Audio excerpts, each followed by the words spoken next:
और ये तस्वीरें लगातार हम आपको दिखा रहे हैं और हमारे संवाददाता लगातार हमारे साथ बने हुए हैं। अमेठी से राघवेंद्र शुक्ला हमारे विशेष संवाददाता है हमारे साथ। राघवेंद्र, अमेठी का जिक्र करें तो अमेठी से केंद्रीय मंत्री स्मृति ईरानी तीसरी बार चुनावी मैदान में है। हालांकि 2014 में चुनाव हार गई थी और 2019 में उन्होंने चुनाव जीत लिया और 2024 में एक बार फिर से है और सामने प्रतिद्वंदी है केएल शर्मा और बीएसपी से है नन्हे सिंह चौहान।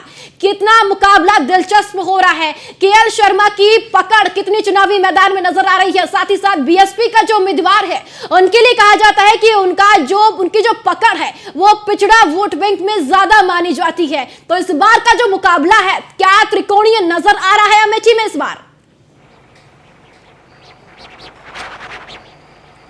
बिल्कुल, देखिए बेहद ही आज खास दिन अमेठी के लिए है, क्योंकि 2014 में स्मृति ईरानी ने चुनाव जरूर लड़ा था लेकिन उन्हें हार मिली थी राहुल गांधी के सामने। लेकिन 2019 में राहुल गांधी को ही हराकर एक बड़ी सुर्खियां भी मिली थी स्मृति ईरानी को और कहीं ना कहीं भाजपा ने अपने जनाधार को बढ़ाया भी था।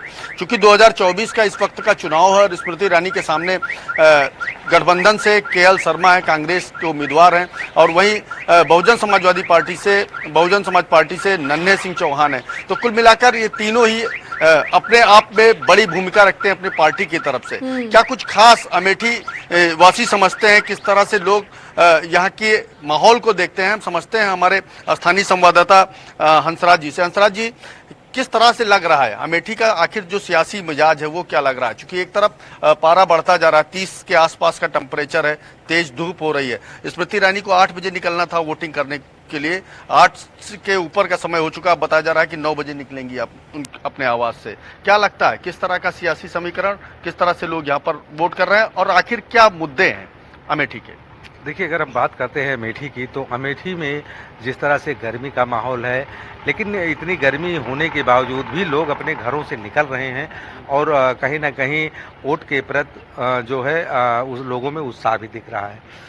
तो जिस तरह से केंद्रीय मंत्री स्मृति ईरानी जो है 2019 में अमेठी आई थी और अमेठी में 2019 में जब चुनाव जीता और चुनाव जीतने के बाद वो लगातार अमेठी में बनी रही। यहाँ तक कि हम जहाँ पर खड़े हैं ये स्मृति ईरानी का आवास है और इन्होंने चुनाव के पहले ये वादा किया था कि हम जब चुनाव जीतेंगे तो हम अमेठी में अपना आवास बना करके और अमेठी में रहेंगे। ये भी एक बड़ा फैक्टर होगा कि वो बाहर से आई, चुनाव भले ही लड़ा लेकिन उन्होंने अपना घर यहाँ पर बनाया और न कि सिर्फ घर बनवाया बल्कि यहाँ की मतदाता भी बनी, उन्होंने जो है अपना घर बना करके साबित किया कि हम यहीं के हैं। बिल्कुल, निश्चित तौर पे जिस तरह से जो है उन्होंने अपना यहाँ सांसद आवास बनवाया और यहाँ पर वो मौजूद रहने लगी, तो कहीं ना कहीं ये साफ तौर पे देखा जा सकता है कि अमेठी के लोग, जैसे अमेठी के सांसद पहले राहुल गांधी हुआ करते थे, राहुल गांधी से मिलने के लिए लोगों को दिल्ली का सफर करना पड़ता था।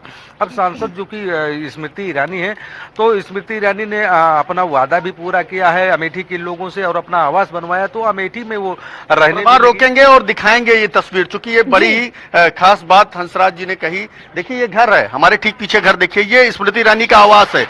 अब तक राहुल गांधी जब भी आते थे दिल्ली से, यहाँ पर चुनाव लड़ने के बाद वापस चले जाते थे और जब यहाँ की जनता को अपने सांसद से कोई काम होता था, मुलाकात करनी होती थी, तो शायद उन्हें दिल्ली जाना पड़ता था और शायद ये वजह रही कि ये क्षेत्र काफी उपेक्षित भी रहा, काफी पिछड़ा भी रहा। देखिए, ये गांव है और पूरे गांव के बीचों बीच सड़क के किनारे स्मृति ईरानी ने अपना एक खुद का आवास यहाँ पर बनवाया हुआ है और यहाँ वो दिल्ली से आकर रहती हैं, यहाँ के लोगों से मिलने के लिए। राघवेंद्र, और जनता की समस्याओं को सुनने के लिए, सहूलियत देने के लिए जिस तरह से स्मृति ईरानी की ओर से आवास बनाया गया है, कहीं ना कहीं ये जनता के हित में उनकी ओर से कदम उठाया गया। अब देखने वाली बात है कि घर बनाना, लोगों की समस्याएं सुनना, आखिर 4 जून के लिए उनके लिए कितना फायदेमंद साबित होता है। एक बार फिर से आपका रुख करेंगे, लेकिन हमारे साथ झांसी से राजीव भी जुड़े हुए हैं। राजीव, अगर झांसी की बात करें तो क्योंकि एक तरफ जहां पर भारतीय जनता पार्टी के प्रत्याशी मजबूती से चुनाव लड़ रहे हैं, तो वहीं दूसरी ओर अगर इंडी गठबंधन के प्रत्याशी को देखा जाए तो वो भी कम नहीं है, क्योंकि वो भी केंद्रीय मंत्री रह चुके हैं सरकार में। ऐसे में अगर इस मुकाबले की बात की जाए, इस त्रिकोणीय मुकाबले की बात की जाए, तो क्या मुकाबला बन रहा है, क्या समीकरण बन रहा है? 2014 में जिस चुनाव झांसी में हुआ था तो कहीं ना कहीं एक तरफा चुनाव देखा जा रहा था, लेकिन अब की बार जो है इंडिया गठबंधन के जो प्रत्याशी हैं प्रतिज्ञा आदित्य और भाजपा के जो प्रत्याशी हैं अनुराग शर्मा के बीच कड़ी टक्कर देखने को मिल रही। वहीं आपको बता दें कि जो तीसरे प्रत्याशी हैं बसपा के हालांकि उनका जो वोट बहुमत है वो इतना दिखाई नहीं दे रहा है, क्योंकि वो बाहरी प्रत्याशी हैं। सबसे बड़ी बात है कि वो अयोध्या से यहाँ पर चुनाव लड़ने के लिए आए हैं और करीब 15 दिन पहले उनको टिकट मिला है। तो कहीं ना कहीं जो तैयारियां थी वो बीएसपी के जो सेक्टर के जो उनके पदाधिकारी हैं उनमें उतना जोश नहीं देखा गया, न उन्होंने तैयारी कर पाई है। तो मैं आपको बता दूं कि जिस तरीके से भाजपा का वोटर एक सदा हुआ वोटर है और वो निकल रहा है और सुबह से ही भारी भीड़ यहाँ पर देखने को मिल रही है। वहीं आपको बता दें कि इंडिया गठबंधन का जो वोटर है वो भी अब की बार काफी संख्या में यहाँ पर निकल रहा है और कांटे की टक्कर झांसी में देखने को मिल रही है। जी बिल्कुल ठीक है एसके, क्योंकि अगर फतेहपुर की बात करें, जिस तरह से अभी आपने कुछ देर पहले नरेश उत्तम पटेल का जिक्र किया था, क्योंकि जब बात होती है कि साख दांव पर लगी है तो ऐसे में उनकी साख भी दांव पर लगी है। प्रदेश अध्यक्ष रह चुके हैं और प्रदेश अध्यक्ष रहते हुए पार्टी ने उन पर भरोसा जताया था। ऐसे में सीट को बचाने के लिए समाजवादी पार्टी की ओर से कितने प्रयास किए गए हैं, और अगर प्रयास किए गए हैं तो क्या वो मेहनत रंग लाती हुई नजर आ रही है या नहीं? बिल्कुल, चूंकि अभी वोटिंग चल रही है। हालांकि नरेश उत्तम एक बड़ा नाम है, लगातार पिछले जब से अखिलेश यादव ने समाजवादी पार्टी को संभाला है, जब से वो राष्ट्रीय अध्यक्ष बने तब से लगातार नरेश उत्तम भी उत्तर प्रदेश के अध्यक्ष हैं समाजवादी पार्टी के। चूंकि समाजवादी पार्टी उत्तर प्रदेश की सबसे बड़ी विपक्षी पार्टी भी,